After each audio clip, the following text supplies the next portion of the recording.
Welcome to your Barbados Today Evening News Update for Tuesday, November 12th. Thanks for joining us. I'm FERNELLA WEDDERBURN. In a strong show of solidarity, the island's teachers signaled that violence in schools must stop. Scores packed Solidarity House this evening at a mass meeting summoned by the Barbados Secondary Teachers Union following the fatal stabbing of 16-year-old Tamario Holder at the Frederick Smith Secondary School last Friday. Teachers shared stories of the vexing problem and possible solutions, which they will now formally present to the Ministry of Education. On the 18th of May this year, coming out of an emergency meeting we had with our members the week prior, based on student-on-teacher violence, I don't know if you remember, there had been 5 reported cases of student-on-teacher violence by May this year, and there have been more since then. Prime Minister Motley and Minister Bradshaw allowed us to discuss and have recently unprecedented input in potential solutions to the problems of violence in schools. We had a 10-hour meeting. Sadly, they have not gotten the level of support from some institutions that they need to have. I intend to again submit our proposals to the ministry. Barbados and its Caribbean neighbors are not doing enough to tackle corruption. This concern emerged today at the 9th Annual IDB Group Caribbean Civil Society meeting, which opened this morning. During a panel discussion that focused on how civil society can strengthen transparency and reduce corruption in the Caribbean, IDB manager for the Caribbean, Therese Turner-Jones, lamented that countries are still lagging when it comes to the implementation of freedom of information legislation. Of the 6 countries represented here, 5 have access to information legislation. Minister Cattle, apparently Barbados does not. Is that correct? Yes, okay, we're going to fix that soon. Because it's really important that citizens have the right to ask for information, to answer the questions that they need if something is problematic. But it's not just about having that legislation in place too. The legislation has to be carried out in such a way that it doesn't take me 2 years or 3 years to get the information I'm asking for. It really ought to come out quickly. Minister in the Ministry of Economic Affairs and Investment, Marshall Cardle, however, gave the assurance that the freedom of information legislation is coming, but she believes more could be done to facilitate the exchange of information before the law is passed. The government of Barbados will move towards freedom of information legislation. We started with the data protection work because we want to make sure that as we go to the creation of a digital ID, that we have to establish trust among citizens. And the reason we started with data protection is that we wanted people to understand what was going to happen with their data, who had the right to release it, where it would go, who would see it, and we wanted to start there. Because we don't want the people to think that we're just releasing information or making information readily available without understanding what kinds of information to whom and for what purpose. So that's why we started there. We're also doing a lot of work on process because we want that people feel a sense of cultural and social responsibility to their fellow citizens to provide data. So while we will eventually cover the process that we're creating or cover what we're trying to do with in legislation, I think that there's some cases where putting the systems in place and building the culture of sharing and integrity and trust should actually come first. In other developments, Minister in the Ministry of Finance, Ryan Strawn, says for the first time in over a decade, government is operating at a surplus, and that is a good thing, despite some criticism. He made the comments as he led off debate this morning on the Land Tax Amendment Bill. And the reason that we have to run fiscal surpluses, sir, is that we have to pay all of those arrears, sir, that the last government left behind with no money to service.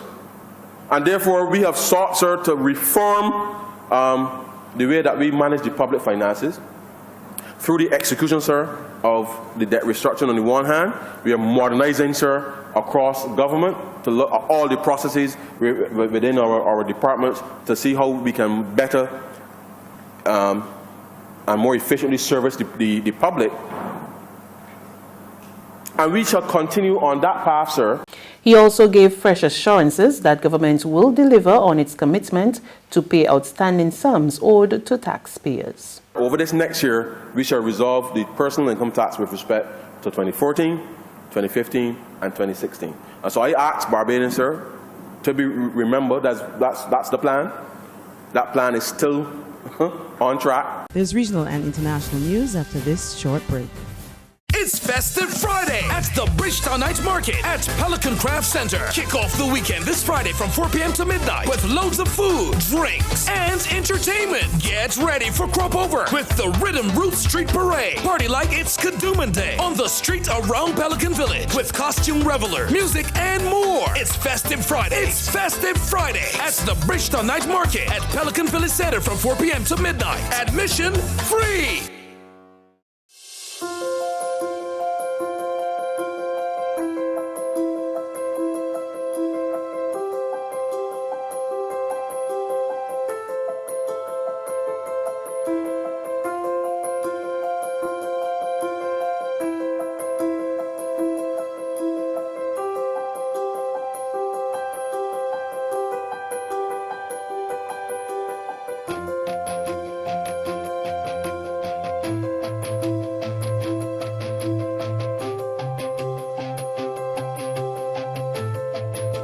Barbados Today, news you can trust. To regional news now, the Bank of Jamaica has again intervened in the foreign exchange market, selling $40 million to authorized dealers and cambios. The action comes following weeks of anxiety about the Jamaican dollar losing value to the US dollar. In a statement today, the BOJ said the factors behind the recent depreciation in the exchange rate are well known. It says it expects that these impulses will subside and that normalcy will return to the market. The BOJ reiterated that there has been an increase in demand for foreign currency due to the regular restocking by retailers for the Christmas season. In addition, there has been extraordinary demand relating to portfolio transactions. The BOJ says it has taken note of the public's concern about the depreciation in the exchange rate. However, it does not expect that the recent pace of exchange rate movement will be sustained. The bank says it remains committed to maintaining orderly conditions in the foreign exchange market and will only intervene to prevent disorderly market conditions. On the international scene, the White House and its Republican allies in Congress set up lines of defense ahead of tomorrow's public hearings into whether President Donald Trump pressured Ukraine to target one of his domestic political rivals. More in this report from Reuters Television. President Donald Trump on Monday addressed a Veterans Day memorial in New York City. But high above him hung a word in the windows of a Manhattan skyscraper: impeach. A few floors above that, convict. The banners are a stark reminder of the challenges Trump faces as the first televised hearings begin in an impeachment inquiry into whether he abused the power of his office for personal political gain. On Wednesday, this committee room at the Longworth House Office Building will host public testimony before the House Intelligence Committee as Democrats seek to make the case that Trump should be removed from office. It will be carried by major broadcast and cable television networks and is expected to be viewed by millions of people. And for a president who built his rise on his mastery of television, he may understand the threat better than anyone. Democrats leading the charge have lined up witnesses they believe will establish that Trump tried to pressure the president of Ukraine to dig up dirt on 2020 presidential candidate Joe Biden and Biden's son. The witnesses have strongly corroborated the account of an anonymous whistleblower about a July 25th phone call between Trump and Volodymyr Zelensky, which touched off the probe. Republicans are readying a counterattack, hoping to undermine the witnesses and the whistleblower while defending the president, claiming he was justified in seeking the investigations into the Biden's business dealings in Ukraine.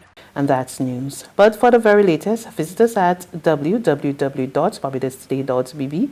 You can also subscribe to our e-paper, email updates, or like us on Facebook, and sign up for our breaking news alerts via WhatsApp. We're also on Izumi Media and bus terminals, as well as screenplay at supermarkets and gas stations near you.